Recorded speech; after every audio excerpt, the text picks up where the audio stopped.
Muito bem, irmãos, nós estamos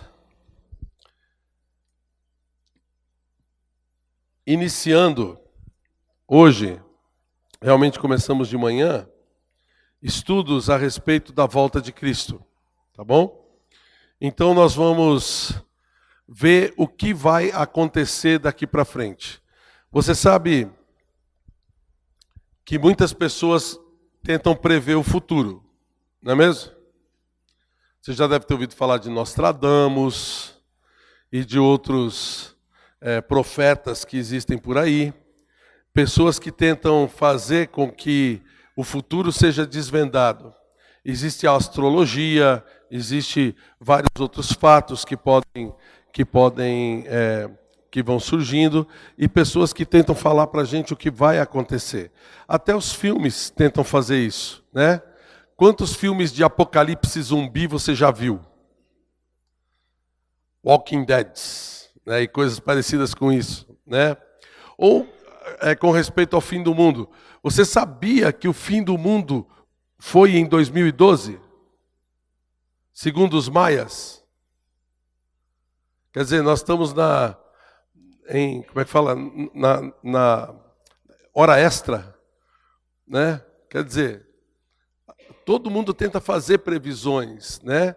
E até o ano passado surgiu uma onda de que Jesus ia voltar e que o mundo ia acabar em setembro, se eu não estou enganado, é isso?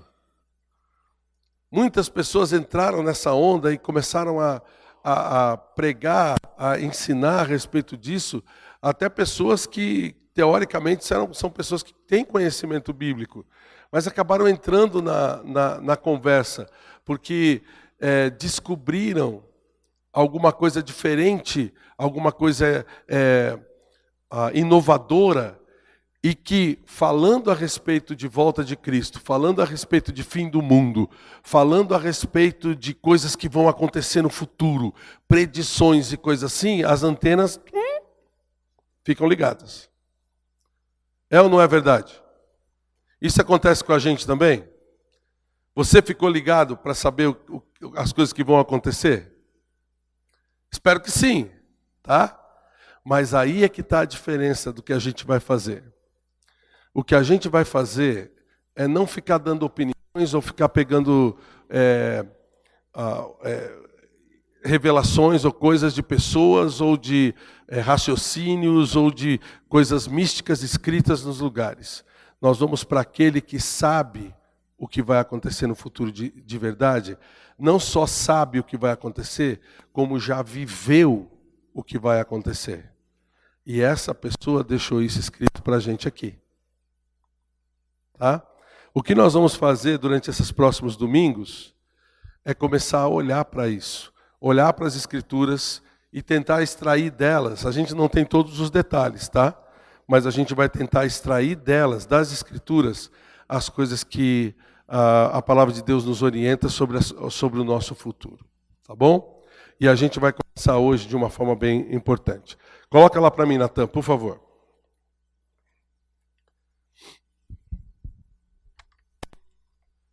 Você que estava aqui há alguns anos atrás, talvez uns 5, 6 anos atrás, a gente começou a ver esse quadro.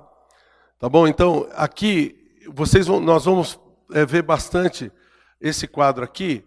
É um quadro que a gente vai ilustrar como sendo uma linha de tempo, tá bom?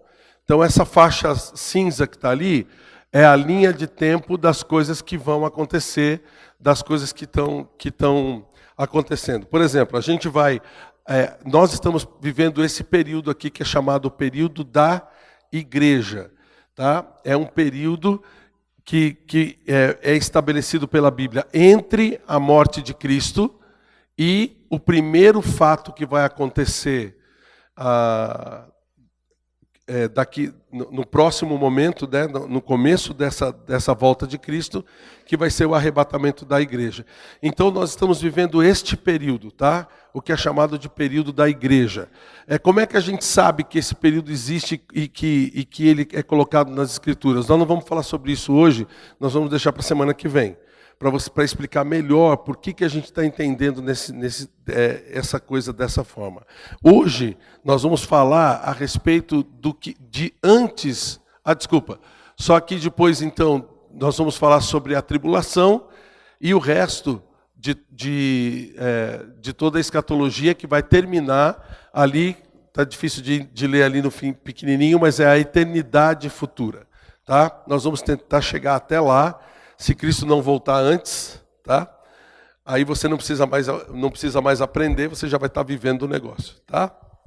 Hoje nós vamos começar com os sinais dos tempos, que é uma situação anterior, obrigado meu amigo, uma situação anterior ao início da tribulação. Ao arrebatamento. Você notou que esse sinal do tempo está dentro do guarda-chuva ali da igreja? Por quê?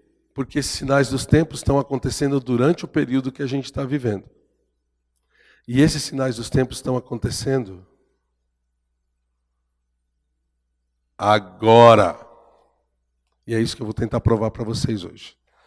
Abra sua Bíblia em Mateus capítulo 24. Evangelho de Mateus, capítulo 24.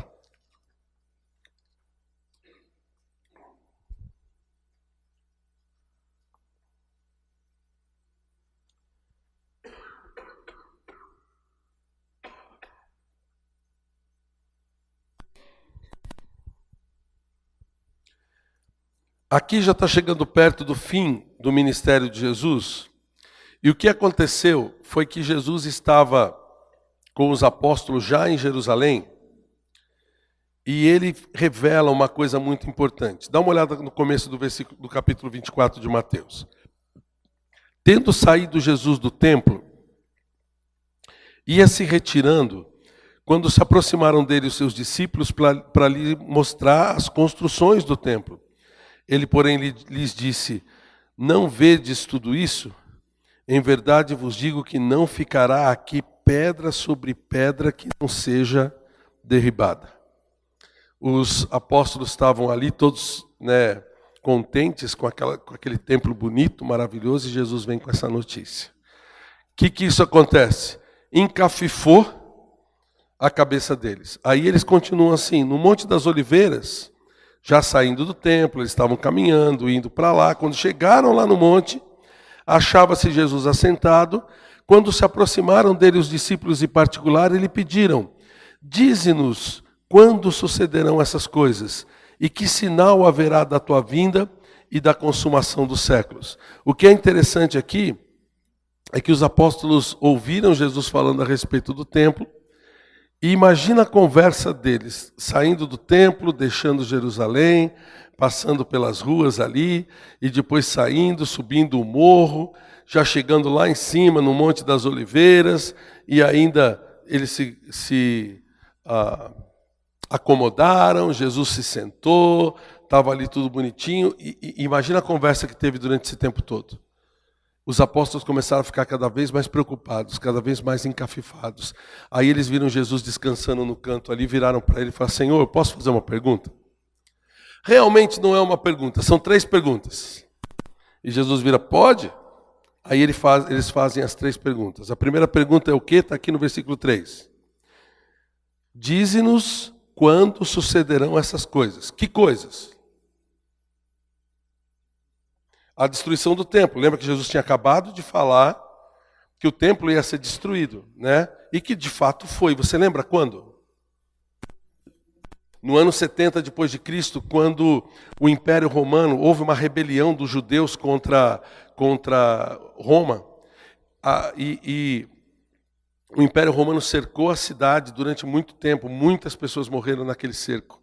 E eles então invadiram e todo o templo foi destruído, todos os habitantes de Jerusalém dispersos, realmente de Judá todo, de todo Israel, foram dispersos. E daquele momento, 70 anos depois de Cristo, Israel acabava se dissolvendo entre as nações.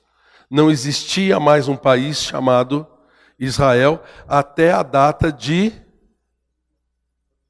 As mães de história, muito bem. 1948, quando através de uma decisão da ONU, chefiada, inclusive, o presidente era um brasileiro, foi quando eles recolocaram os judeus no seu país, que hoje é o país de Israel. Então, durante todo esse período, do ano 70 até 1948, quase 2.000 anos, 1.900 e poucos anos, Israel não tinha lugar para ficar.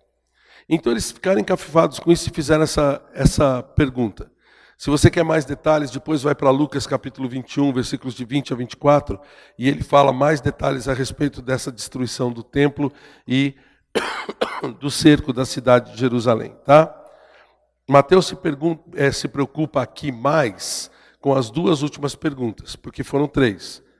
A segunda pergunta é: e que sinal haverá da tua vinda? E a terceira pergunta: e da consumação dos séculos.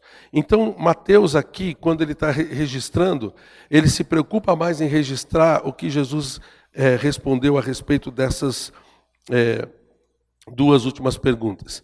Que sinal haverá da tua vinda? E essa resposta começa no versículo 4 e vai até o versículo 14. E da consumação dos séculos? Inclui o versículo 4 a 14 e vai até o versículo 31. Jesus responde essas perguntas. Hoje nós vamos nos deter nessa primeira pergunta. Que sinal vai vir que Jesus vai mandar a respeito da sua vinda? Tá? Então é isso que nós vamos tentar nos deter hoje. Mas antes da gente continuar, o que é um sinal? A gente está falando de sinais, né? O que é um sinal?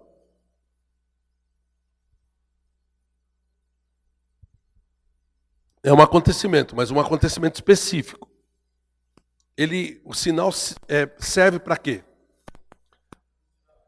Isso, aviso, alerta. A gente fala de sinais de trânsito. Para que são sinais de trânsito? Orientação, para mostrar para você o que você tem que fazer, ou o que está acontecendo numa situação. De repente você vê um carro com um triangulinho no chão. O que significa? Você já sabe.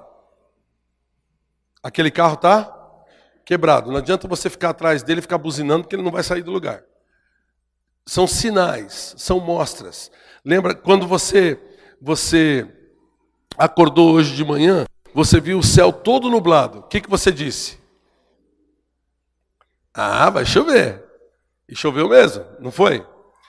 Se você chegar na sua casa agora, estiver se aproximando da casa, e você vê uma coluna de fumaça saindo da sua casa, o que você... Não, estou brincando, tá?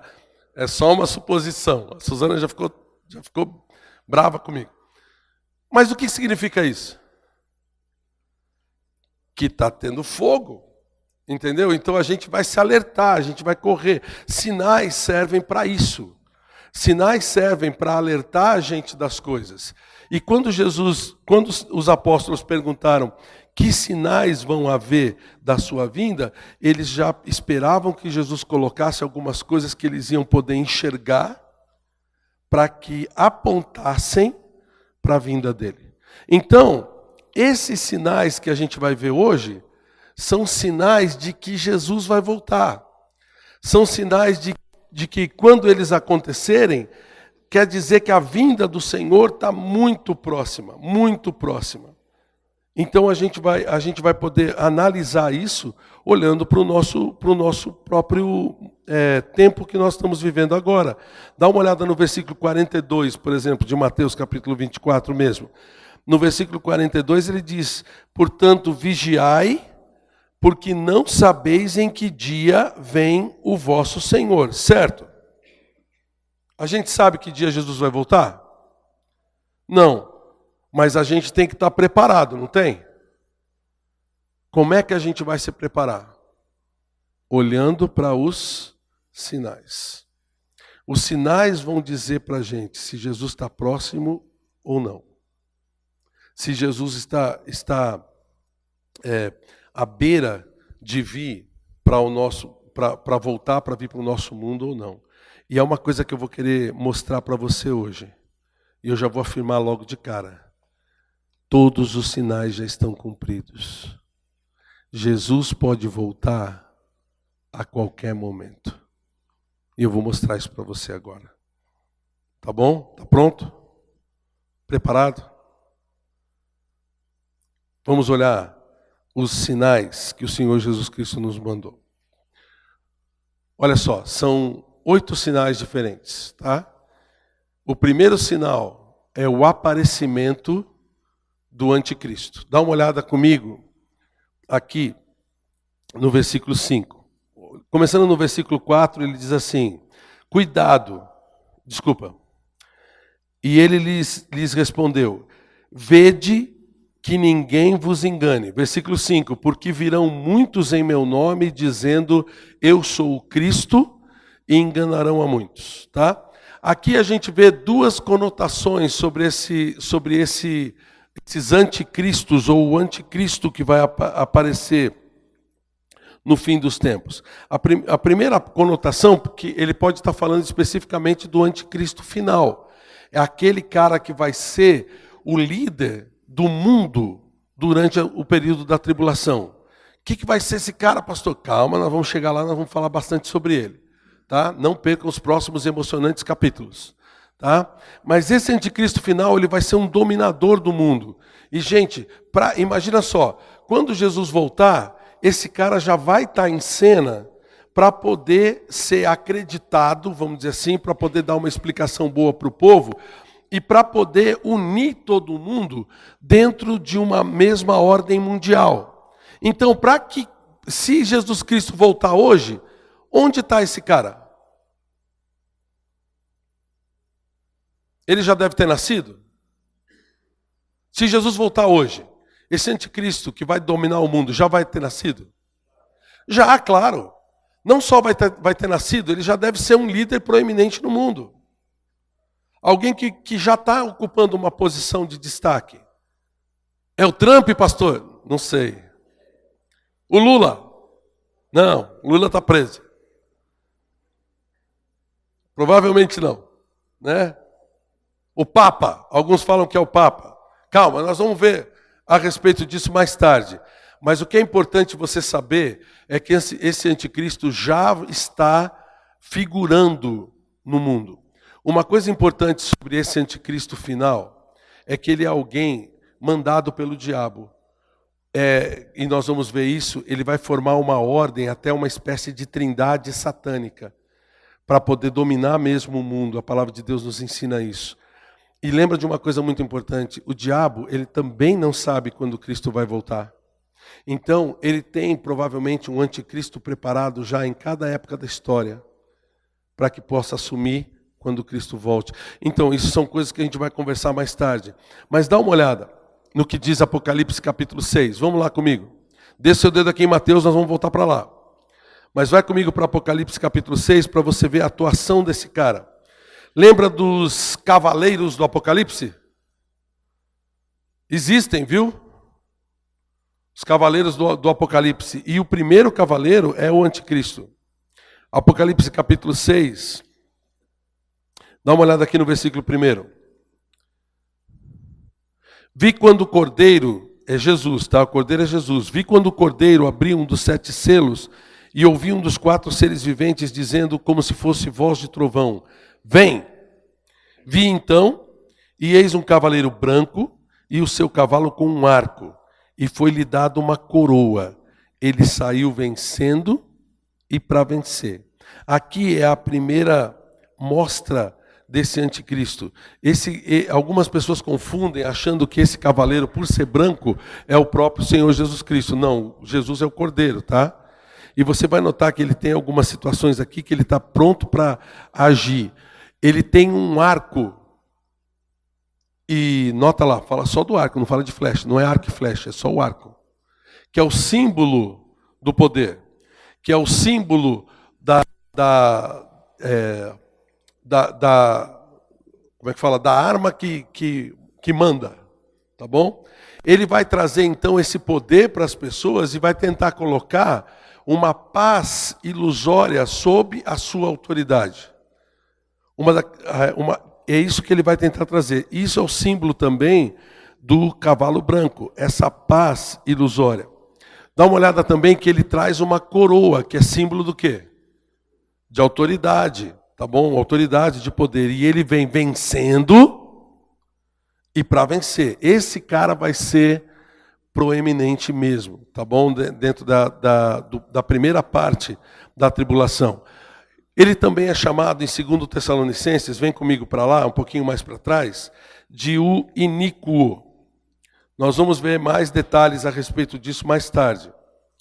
Mas ele é chamado de o iníquo. Dá uma olhada só para você ver o que ele está dizendo aqui. Dá uma olhada no capítulo 2 de 2 Tessalonicenses, versículo 9. Ora, o aparecimento do iníquo é segundo a eficácia de Satanás, com todo o poder e sinais e prodígios da mentira, notou aí? E com todo o engano de injustiça aos que perecem, porque não acolheram o amor da verdade para serem salvos.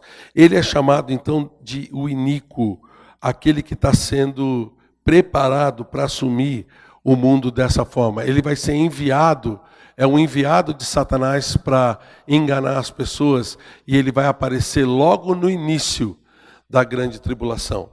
Ele vai ser aquele cara que vai dar as explicações bem convincentes a respeito do porquê milhares, milhões de pessoas desapareceram no mundo de uma hora para outra, no arrebatamento.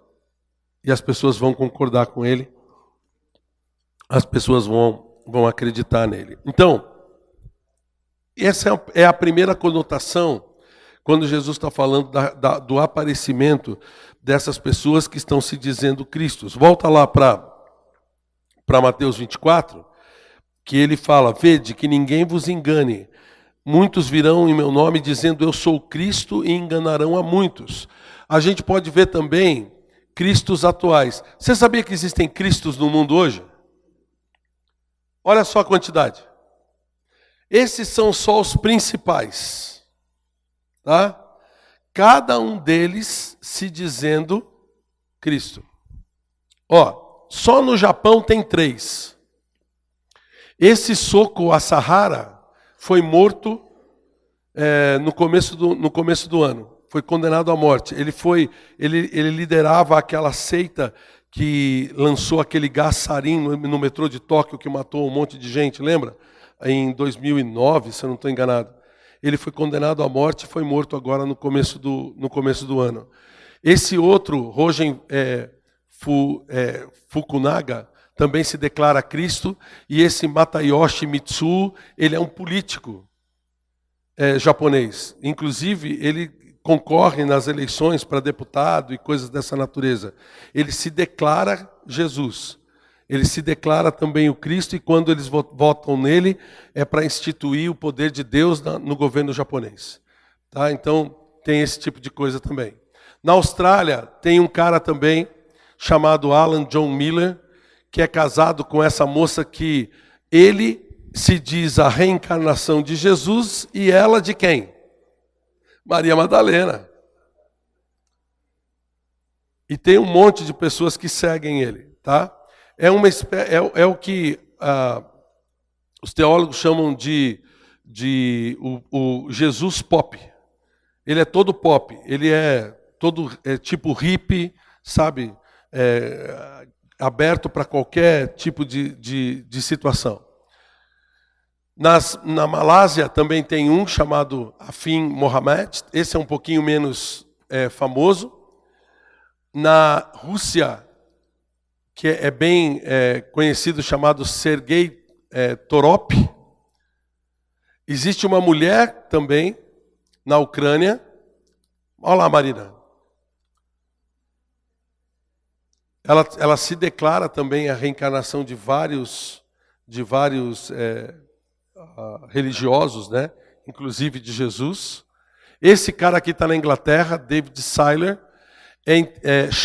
É interessante que esse cara, ele descobriu que ele era Jesus numa viagem que ele fez, viagem emocional com cogumelos alucinógenos. Aí ele estava naquela viagem e ele descobriu que ele era Jesus, e começou a pregar isso para todo mundo. Wayne Bent, esse cara aqui também, esse cara ele está preso. Ele se declarou Jesus alguns anos atrás e criou uma comunidade e ele dizia que ele tinha que ter relações sexuais com todas as mulheres da comunidade para poder transmitir a divindade para elas. Então abusou sexualmente de muita gente, né? E agora ele está preso, né? Condenado nos Estados Unidos, né? Eu não consegui descobrir se é prisão perpétua, mas ele tá condenado. Em Porto Rico tem esse cara chamado José Luiz de Jesus Miranda. Dá uma olhada ali, não dá para ver direito, mas o símbolo dele é 666. Não, para ele é até coerente, porque 666 é número do quê? Da besta, mas é número também de homem, como lá está escrito no Apocalipse. Então ele fala que ele usa o 666 para dizer que ele é o Jesus Cristo homem. Entendeu? Só que aconteceu um negócio muito interessante com esse cara. Ele morreu. Jesus Cristo morreu. E aí o que aconteceu? Os seus seguidores trouxeram um outro cidadão que morava numa outra parte do mundo, falando que ele havia ressuscitado no corpo desse outro cidadão. Se você olhar lá e ir atrás desse Jesus Cristo homem de Porto Rico, você vai ver um outro cara agora aparecendo, que diz que é a reencarnação ou a ressurreição dele nessa parte. Existe também um Jesus peruano, tá bom? Ezequiel Atacuci Molina. E eu sei que vocês já estão com saudade de alguém que eu vou mostrar agora.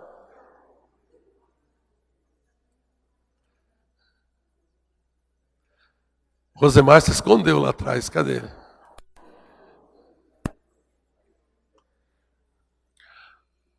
Esse cara é uma figura, né? Vocês conhecem ele bem. E o pior é que tem gente seguindo ele, viu? Tem gente seguindo.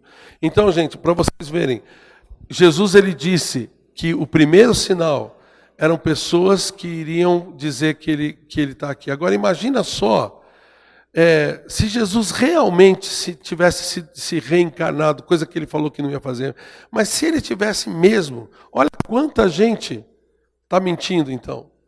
Vamos supor que um deles está falando a verdade, todos os outros estão mentindo. Ou seja, é todo mundo mentiroso mesmo, tá? Pessoas que estão enganando e levando pessoas a Cristo, para fora de Cristo. Mas uma coisa muito importante, mesmo sem se autodeclarar, provavelmente o anticristo já está em cena, tá? Esses caras aqui a gente consegue descobrir rapidinho que não são nada de Jesus. Mas o anticristo vai enganar muitos. Tá bom? E esse primeiro sinal, podemos dizer que já está cumprido? O que você acha?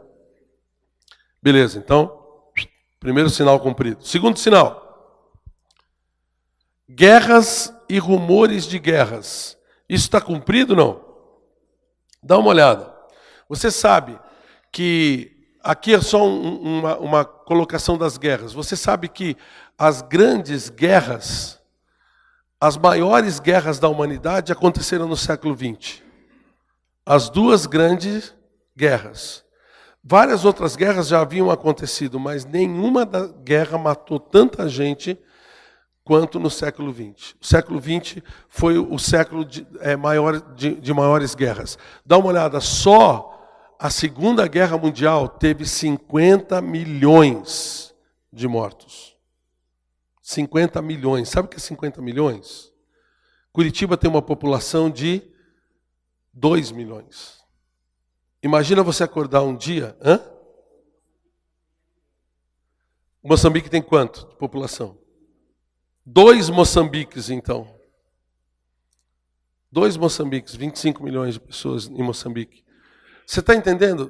Muita gente morreu. Muita gente morreu durante esse período.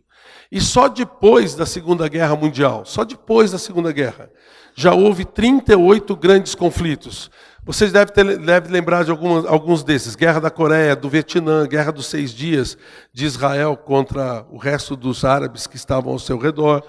A Guerra do Kosovo, Irã e Iraque, Guerra das Malvinas, a própria Guerra do Iraque, que depois acabou com a morte do Saddam. 10 conflitos secundários, como o conflito da Coreia do Norte contra a Coreia do Sul. Isso aqui não é a guerra da Coreia, é a guerra que eles ainda estão travando entre eles. A guerra Israel-Líbano, que nunca acaba. A guerra do Afeganistão, do Saara Oriental. Guerra entre Índia e Paquistão. Você sabia que a Índia está em guerra com o Paquistão por décadas? Na fronteira eles têm uma coisa terrível. E já existiram, desde a Segunda Guerra Mundial, tá? 17 guerras de independência. Bósnia, Moçambique, que terminou em 1975, é isso mesmo? 74, ó, quase que eu acertei. Angola, Croácia, Namíbia e vários outros países da África que estavam sob domínio dos europeus, guerras de independência. Depois da Segunda Guerra Mundial já aconteceram 44 guerras civis. Desculpa, tem 44 guerras civis acontecendo hoje. Não que já aconteceram depois da Segunda Guerra. Hoje tem 44 guerras civis em curso. Em curso. 12 matam mais de 1.000 pessoas por ano. Guerra em Uganda, na Chechênia, na Colômbia, na Síria, em Israel contra palestinos e coisas dessa natureza. Tá bom? Existem 129 organizações terroristas oficialmente, fora as que não são oficiais, né? Você deve lembrar da Al-Qaeda, o Estado Islâmico, Boko Haram, Hamas, Talibã e outros como o ETA, o IRA, que o ETA já acabou, o IRA, que tem outros lá na Irlanda e assim por diante. 129 organizações terroristas espalhadas pelo mundo. Isso sem falar de Guerra Fria, guerras ideológicas, guerras religiosas, raciais, químicas, a guerra comercial, guerra do Rio de Janeiro, guerra para você chegar em casa sem ser assaltado. Tudo isso nós estamos sofrendo. Desde 1945, essa é a estatística até 2013, eu não consegui mais atual, estima-se que mais de 60 milhões de pessoas foram mortos em guerras. Quanto mesmo na Segunda Guerra? 50. Já superou. Até 2013, o número de mortos da Segunda Guerra Mundial em guerras. 882.300 mortos em guerras por ano. Por ano. Quase a população de Curitiba, toda morta por ano em guerras.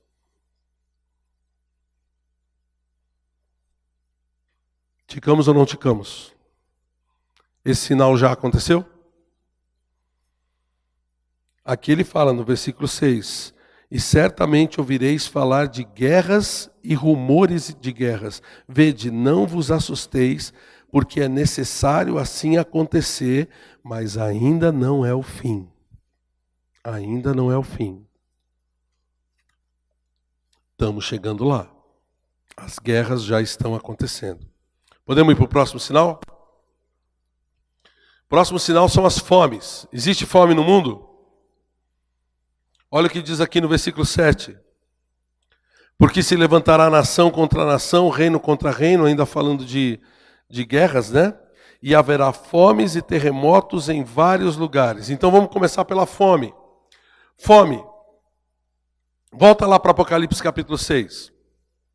Ele diz que no fim dos tempos, no início da tribulação, vai haver uma inflação altíssima. Voltando lá para Apocalipse capítulo 6, isso aqui vai ser o início da tribulação, tá? Nos versículos 5 e 6 ele fala o seguinte: quando abriu o terceiro selo, ouvi o terceiro ser vivente dizendo, vem. Então vi, e eis um cavalo preto e o seu cavaleiro com uma balança na mão. E ouvi uma voz no meio dos 4 seres viventes dizendo, uma medida de trigo por 1 denário, 3 medidas de cevada por 1 denário. Não danifiqueis o azeite e o vinho. Parece uma cena de mercado, né? Ali no meio daquela muvuca do mercado, ali o pessoal falando e tal, essas coisas. Oferecendo. Denário é o pagamento de um dia de salário. Então, um pacote de farinha estaria custando o preço de um dia de trabalho de um trabalhador comum. Quanto é que você ganha por mês? Divide isso por 30. Isso seria o preço do pacote de farinha. Eu fiz um cálculo aqui contando com o salário mínimo. Tá? Quanto custa um quilo de farinha, mais ou menos, hoje? Hã? 2,80? Naqueles dias você vai comprar farinha por R$31 aí. Tá bom? A ideia aqui é de inflação galopante, de inflação altíssima. Claro, nós estamos falando isso aqui do início da tribulação, tá bom? Quando o cavalo preto já estiver atuando na tribulação. Mas para que chegue nesse ponto de um quilo de farinha custar 31, a coisa vai ter que ir chegando até lá. Vai ter que ir chegando até lá. E como é que está o seu dinheiro? Como é que está a sua condição financeira? Olha, isso aqui é um gráfico da fome no mundo nas últimas décadas, tá? Nota que a fome estava diminuindo até chegar em 1995, aí começou a partir do final do século XX a crescer em termos exorbitantes. Houve uma mobilização em 2009 para que pudesse, com ONGs e alguns governos, para diminuir a questão da fome no mundo. E realmente eles conseguiram diminuir um pouco isso em 2010. Mas dá uma olhada em que patamar está, comparado com o que acontecia no século XX, né? E olha só, uma das últimas reportagens que eu peguei agora, de 2017, a ONU, após uma década de queda, fome volta a crescer no mundo. Então essa década de 2010 a 2020, a fome já está voltando a pegar patamares muito grandes, tá? Olha algumas estatísticas da morte, eu vou ler para você, tá? Você sabia que há 870 milhões de pessoas desnutridas no mundo? 40% das mulheres dos países em desenvolvimento são anêmicas ou encontram-se abaixo do peso. 11 mil crianças morrem de fome por dia. Por dia no mundo. 1,3 milhão de pessoas no mundo não dispõem de água potável. Água potável é fácil da gente achar? Você até escolhe, não vou tomar água da torneira hoje, vou tomar água mineral. A gente até escolhe isso, não escolhe? As pessoas não têm acesso à água. Uma pessoa a cada 7 padece de fome no mundo. Uma pessoa morre de fome no mundo a cada 3 segundos. Todo ano, 5 milhões de seres humanos estão se juntando ao exército de famintos. O que significa que a fome cresce numa proporção de 5 milhões de pessoas por ano no mundo. Isso são estatísticas da ONU. Tá? Dá uma olhada nessa manchete que eu consegui. ONU sugere consumo de insetos para combater a fome no mundo. Existem vários países que já têm esse tipo de prática, né, de comer insetos. Mas é um jeito de começar a cumprir, a melhorar a fome no mundo, né? O índice de mortalidade é crescente no mundo hoje também. Então a fome está invadindo todos os lugares, tá bom? Podemos ticar a fome? Está acontecendo? E os terremotos? Que também a gente já viu aqui no versículo 5, né? Você sabia que dos 12 maiores terremotos da história, entre magnitude 8,7 e 9,5 graus na escala Richter, 7 ocorreram no século XX e 5 no século XXI, e nós não chegamos nem no primeiro quinto do século XXI. Já temos 5 terremotos dos maiores que ocorreram na história da humanidade. Todos os últimos 12 foi do século XX para cá. O maior foi no Chile, 1960. 9,5 graus na escala Richter. no norte do Chile. Foram 2.000 mortos. E a gente tem aqui, eu coloquei para você só os 3 mais graves. Aconteceu em 1976 na China, com 242.000 mortos. O do Haiti, em 2010, 7.0 na escala Richter, 222.500 mortos. E na Indonésia, em 2004, com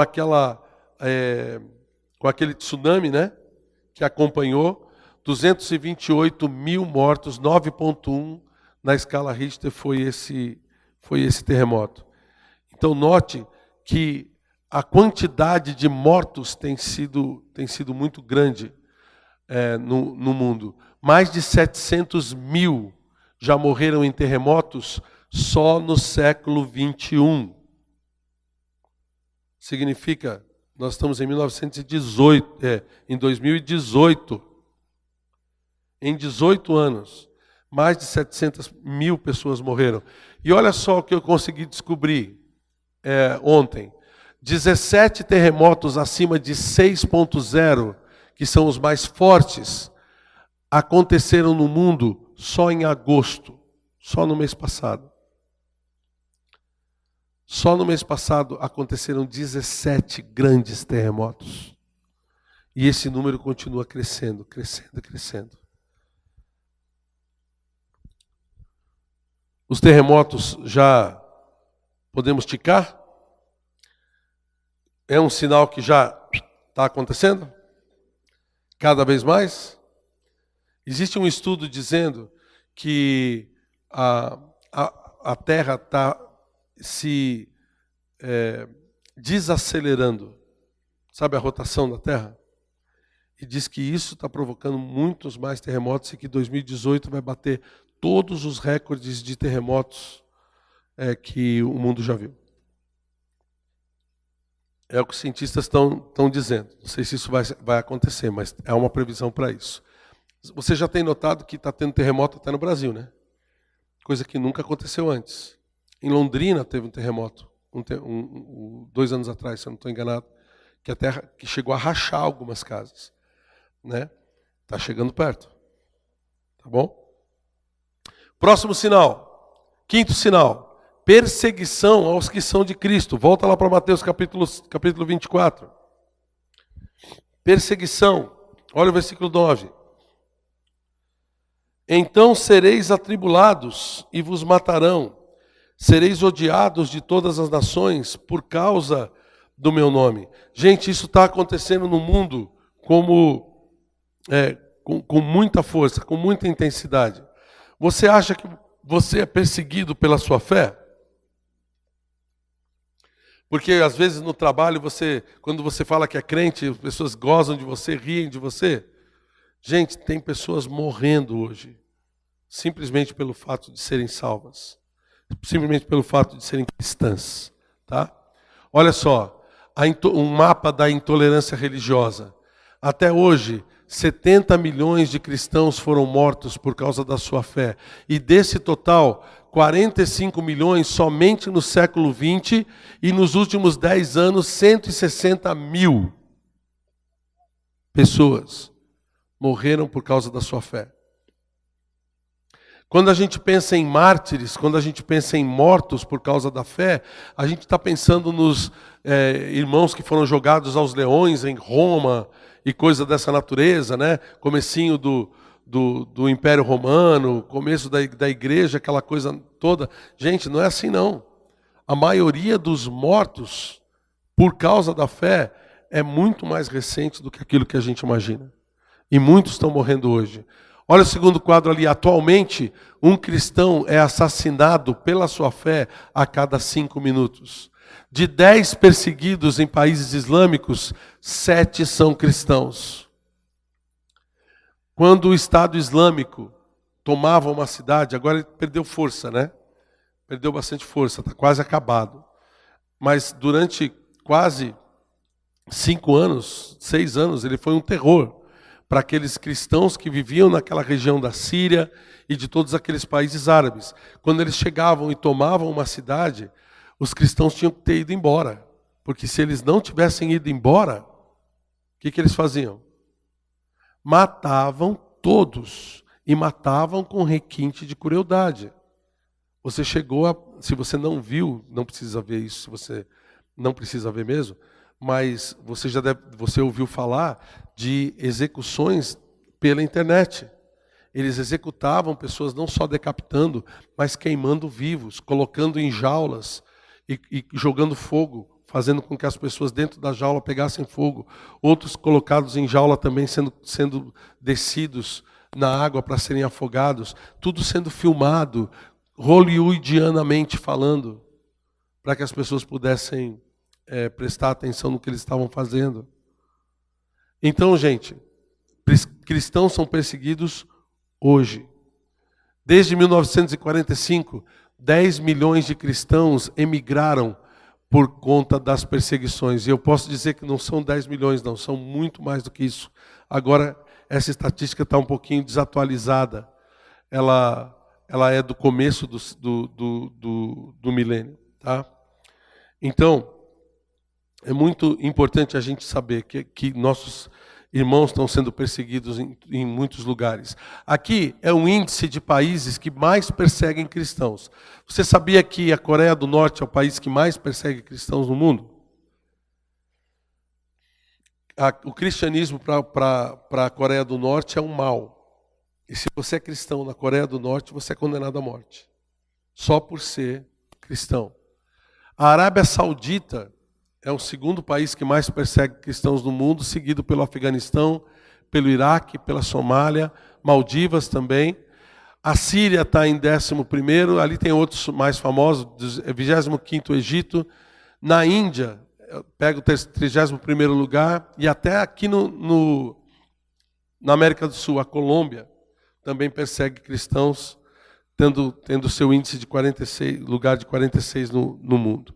São países nos quais a gente tem que orar pelos nossos irmãos, viu? Porque eles são muito perseguidos. Isso sem falar de calúnias, provocações, afrontas, gozações, prisões, tudo por causa da fé. Coisas que têm acontecido de uma forma muito corriqueira na medida que a gente vai olhando para as coisas que estão acontecendo no mundo, né? Nossos irmãos estão sendo perseguidos e se nós bobearmos, nós também vamos ser. Os governos que estão entrando no nosso país, eles são anticristãos. Né? Todo esse governo que estava com uma tendência, graças a Deus pela Lava Jato, né? Que conseguiu tirar muitos que tinham essa tendência de trazer toda essa ideologia comunista, marxista para dentro do nosso país, foi sendo tirado, porque são contrários ao cristianismo, contrários aos cristãos, contrários à palavra de Deus. E cada vez mais nós vamos ver isso nas escolas, nós vamos ver isso nos ensinamentos que os nossos filhos recebem. A gente tem que estar prevenido contra isso, tá? Porque isso também já está acontecendo. É mais um sinal que já está, que a gente já pode ticar. Sexto sinal, falsos profetas. Versículo 11. Levantar-se-ão muitos falsos profetas e enganarão a muitos. Olha só, a maioria das seitas modernas, você sabia que surgiram entre os séculos 19 e 20? Olha uma lista delas aqui, ó. Mormons, adventistas, espiritismo, o espiritismo moderno, né? Teosofia, ciência cristã, Perfect Liberty, Igreja Messiânica Mundial, Seichonoye, Meninos de Deus, seitas da unificação, todos esses entre os séculos 19 e século 20. Isso sem falar de Umbanda, Vale do Amanhecer, Nova Era, Santo Daime, Universal do Reino de Deus, Rosa Cruz, LBV. Por que você colocou Universal ali, pastor? Porque entre os evangélicos são daqueles que estão desviando as pessoas de Cristo e colocando, usando o nome de Jesus, usando o nome de Deus, para trazer a ganância das pessoas à vista. Basta você ouvir, assistir um programa desse. Pergunta tenta descobrir se alguém está falando ali de confessar pecado, de consertar a sua vida, de consertar um problema que tem de relacionamento, ou mesmo de falar de Jesus, de aceitar Cristo como seu Salvador. Não, o que eles pregam é para você ir lá para ganhar alguma coisa em troca. é dinheiro, é fama, é saúde, alguma coisa em troca. Tudo isso tem desviado as pessoas do caminho do Senhor. Tem desviado todo mundo. E lembra desse versículo? Olha o que diz os versículos 23 e 24 desse nosso texto de Mateus 24. Versículo 23, ele diz assim: então, se alguém vos disser, eis aqui o Cristo, ou ei-lo ali, não acrediteis, porque surgirão falsos cristos e falsos profetas, operando grandes sinais e prodígios, para quê? Para enganar, se possível, os próprios eleitos. Cuidado com as pessoas, com esses grandes líderes religiosos que surgem por aí, cheios de sinais, cheios de tecnologia, cheios de serviço prestado, pop stars, realmente andando de jatinho para todo lado, montando suas igrejas, mega igrejas, né? nas cidades, tentando trazer todo mundo para debaixo do seu guarda-chuva, e então se tornar como esses líderes que têm acontecido hoje, né? Pessoas endeusadas. A pessoa quer ser curada, chega perto do pastor, o pastor pega um lenço, passa na testa e passa na ferida da pessoa, a pessoa é curada. Você já deve ter visto isso na televisão. Esses grandes líderes estão fazendo isso agora. Endeusados. Então, irmãos, olha, isso aqui também já está acontecendo. Esses falsos profetas, falsos líderes, aparecendo por todos os lugares. Número 7. A frieza no amor, versículo 12. E por se multiplicar a iniquidade, o amor se esfriará de quase todos. Você vive numa sociedade, cada um por si, ou não? Se você está andando com o seu carro numa estrada, e de repente você vê uma pessoa caída do lado da estrada, o que você faz? O quê? Foge. Acelera mais, né? Que maldade, né? Que coisa feia que você faz, né? Dá para parar e ajudar alguém numa estrada assim? Infelizmente não dá. Por quê? Porque a gente sabe que isso é uma artimanha para pegar pessoas que têm boa vontade e se aproveitar dessa boa vontade. Porque não existe mais esse amor, não existe mais a consideração uns com os outros. Você pode, liga na televisão, nesses programas aí das 6 horas da tarde, e você vai, todos os dias acontecem fatos dos ladrões, eles estão vindo, eles estão assaltando, estão levando o que a pessoa tem, e depois na saída, só para ver o tombo, dá um tiro na pessoa. Aconteceu isso aqui na rua de trás. Alguns quarteirões aqui para trás. Um senhor foi abordado por 2 caras. Ele deu tudo que os caras pediram, não reagiu de forma nenhuma. O cara montou na moto e simplesmente um virou para o outro e falou, mata. Ele virou e matou. Aconteceu aqui, ó. O amor está se esfriando de todos e a gente está entrando nessa também porque a gente começa a ficar com medo de toda essa situação. Olha comigo em 2 Tessalonicenses, capítulo 2.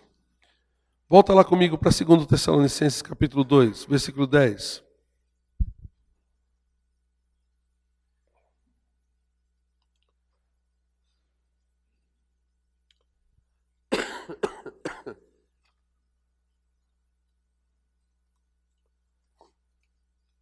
Segundo Tessalonicenses 2 e 10, a palavra de Deus diz assim, falando a respeito do aparecimento do iníquo, no versículo 9, ele diz, com todo engano de injustiça aos que perecem, porque não acolheram o amor da verdade para serem salvos.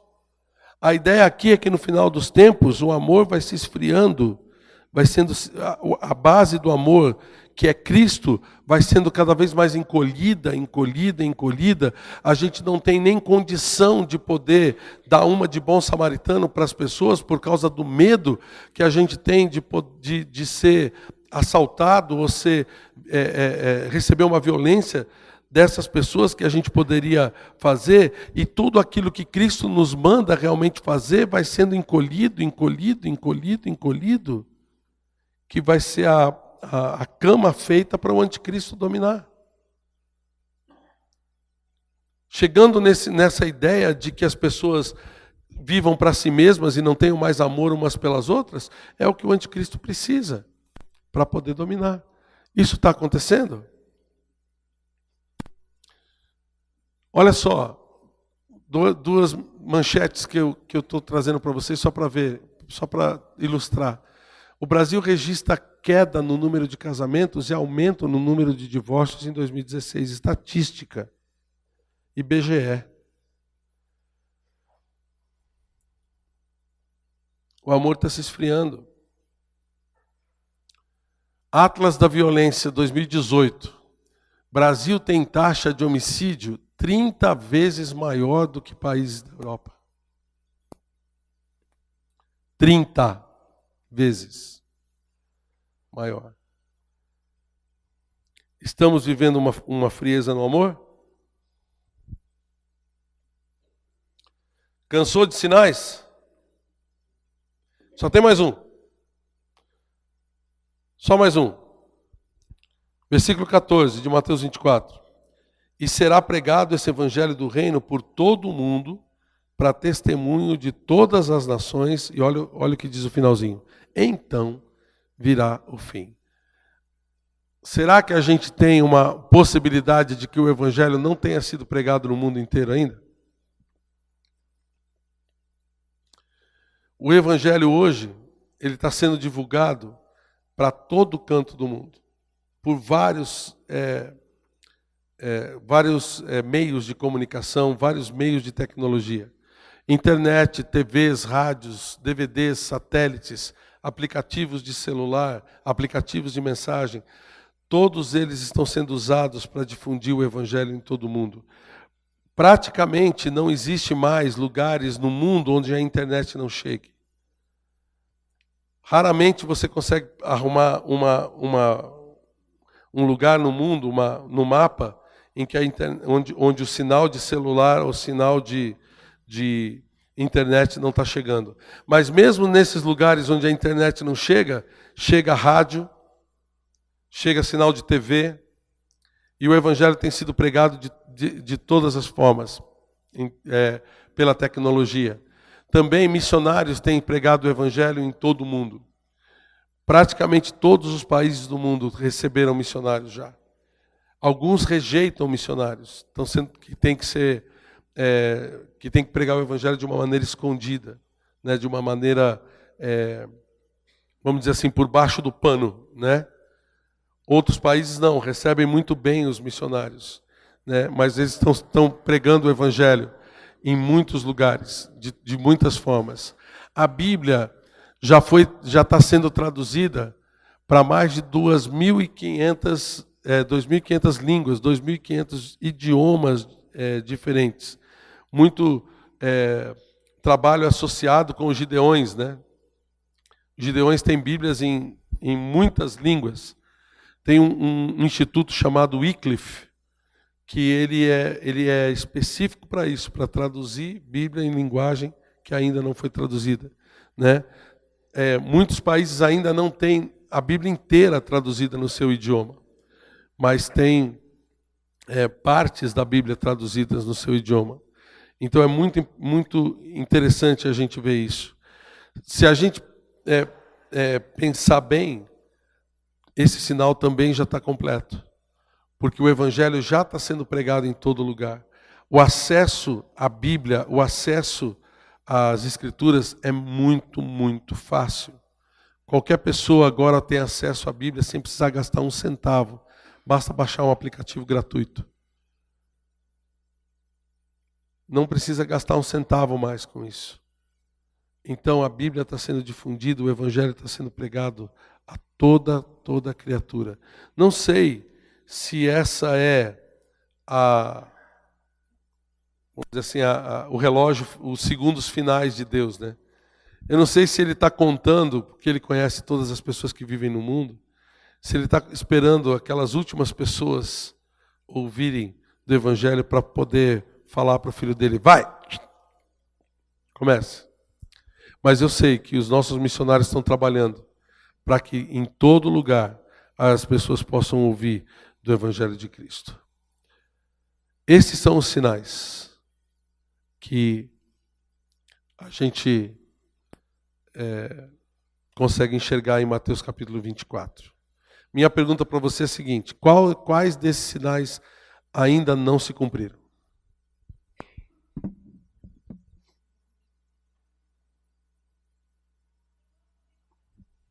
Pegou? Todos os sinais já estão cumpridos. Todos. Nós já vivemos nos últimos tempos. Nós já vivemos na situação que Cristo pode voltar a qualquer momento. Então a gente não tem que ficar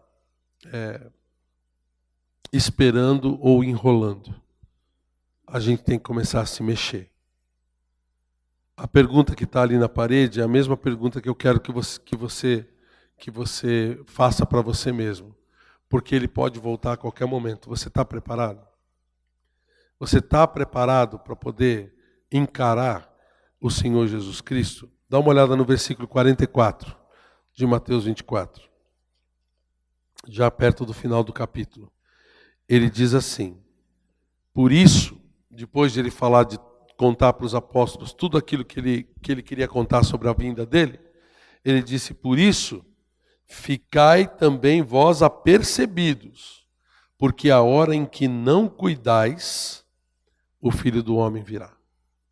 A hora em que não cuidais, o Filho do Homem virá. Então, é muito importante a gente estar atento. É muito importante a gente olhar para a nossa própria vida, porque a gente pode se encontrar com Jesus antes de chegar em casa hoje. Seja pela volta dele, seja até por uma morte. Mas a gente pode se encontrar com o Senhor. Você está preparado para se encontrar com ele? Você ainda está vivendo uma vida voltada para as coisas do mundo, sem se preocupar com a volta de Cristo? Eu espero que essa mensagem hoje tenha chamado a sua atenção, porque esse é o propósito de todo esse ensinamento. A palavra de Deus foi escrita para que nós possamos saber se nós vamos com ele ou não. A palavra de Deus foi escrita, todos esses alertas foram dados, para que a gente possa ter certeza de que se Cristo voltar, a gente vai com ele. A certeza está em um ponto: se você entregou a sua vida pela fé para ele. Se você já pediu para ele entrar no seu coração e o aceitou como seu Salvador. Se isso já aconteceu na sua vida, esse primeiro ponto você já cumpriu. Mas se você ainda não entregou sua vida a Cristo, se você ainda está relutando, querendo consertar uma coisa, consertar outra, ou entender alguma coisa melhor, pastor, eu entendi, mas vamos deixar um pouquinho para outro dia, não estou preparado ainda. Se você começar a enrolar, meu amigo, Cristo pode voltar e você ficar.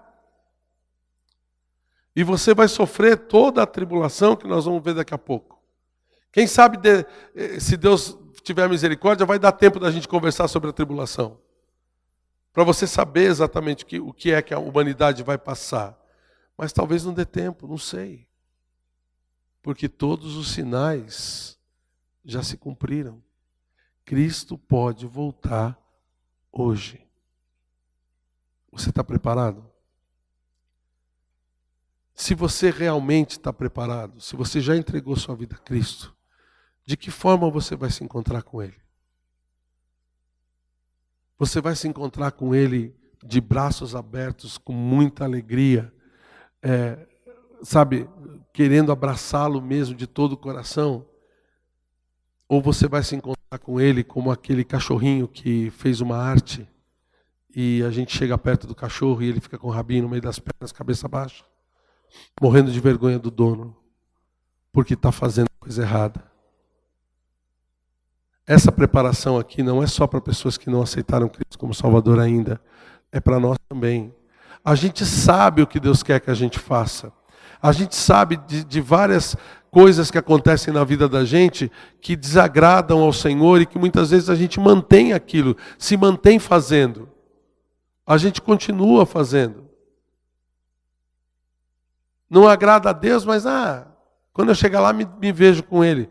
Não é assim. Cada um de nós vai receber segundo o bem ou o mal que tiver feito por meio do corpo. Ele, apesar de ser o nosso Salvador, Ele também é aquele que vai nos julgar. Você está preparado para se encontrar com Ele? A sua vida está limpa diante do Senhor para você poder se encontrar com Ele? Porque Ele pode voltar a qualquer momento. Baixe a sua cabeça, feche os seus olhos. Nós vamos orar agora.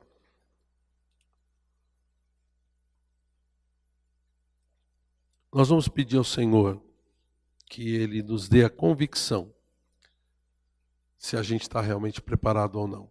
E eu quero que você ore comigo, mas orando a respeito de você mesmo. Não pense em qualquer outro que está do seu lado. Eu sei que você consegue julgar muito bem se aquela pessoa que está do seu lado está bem preparada ou não, mas eu não quero saber. Eu quero que você pense em você. Porque cada um de nós vai dar conta de si mesmo para Deus. Você não vai dar conta pela sua esposa, pelo seu marido, pelo seu pai, pelo seu filho, por ninguém. Você vai dar conta por si. Converse com Ele agora. Pergunte para Ele se tem alguma coisa no seu coração que você precisa tomar a decisão para poder estar realmente preparado para se encontrar com Ele. Pergunte para Ele. Senhor Deus, ouve a nossa oração. Ouve a oração dos teus filhos e filhas que estão aqui hoje, pedindo com humildade, Senhor, que o Senhor nos mostre qual deve ser a nossa decisão sobre nos preparar para estar com o Senhor. Eu sei que a tua palavra é viva e eficaz. Ela penetra nos nossos corações. E todo esse alerta que o Senhor nos deu, mais ainda. Por isso, Senhor Deus, nos ajuda a não ficarmos acomodados, mas de verdade tomar decisões ao teu lado. Essa decisão que o Senhor está colocando agora no nosso coração, não nos deixa ficar envergonhados, Senhor Deus. Mas eu te peço que agora, nesse momento, essa decisão seja tomada, para que nós estejamos preparados para encontrar com o Senhor.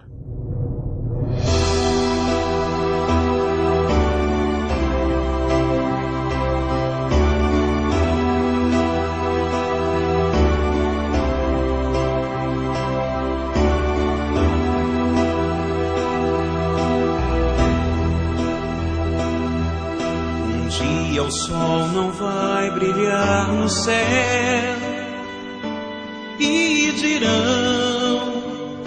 se apagou na escuridão.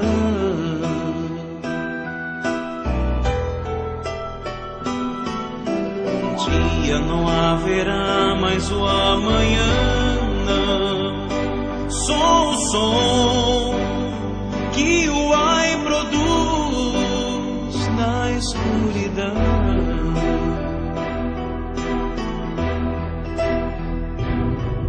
Então o céu será no além e o sul não será sul. Então do ai todo o terror se espalhará por todo o chão na escuridão.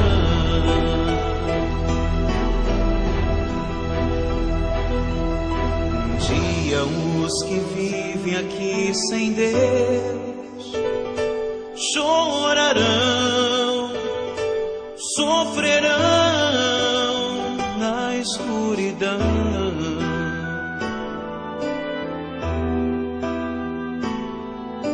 Um dia só gemidos se ouvirão,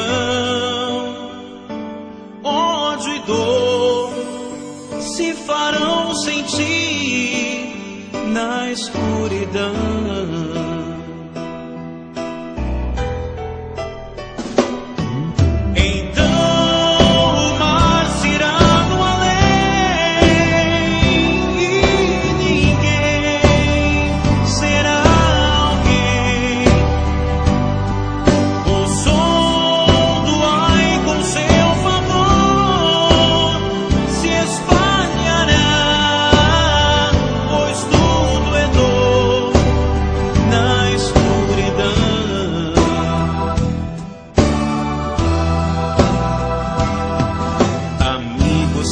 Aproxima este final e Jesus sim virá, escrito está.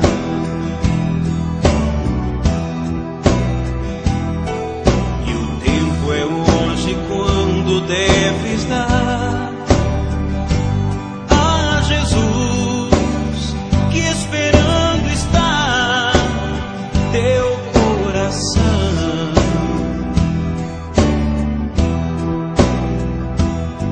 Levanta, vem a Ele dar chance para te salvar. Não deixes que teu coração sofra mais com o pesar da escuridão.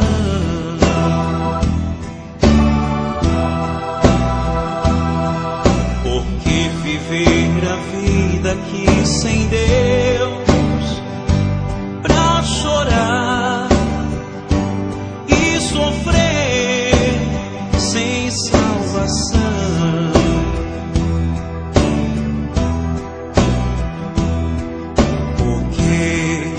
Graça recusar, se Jesus é quem faz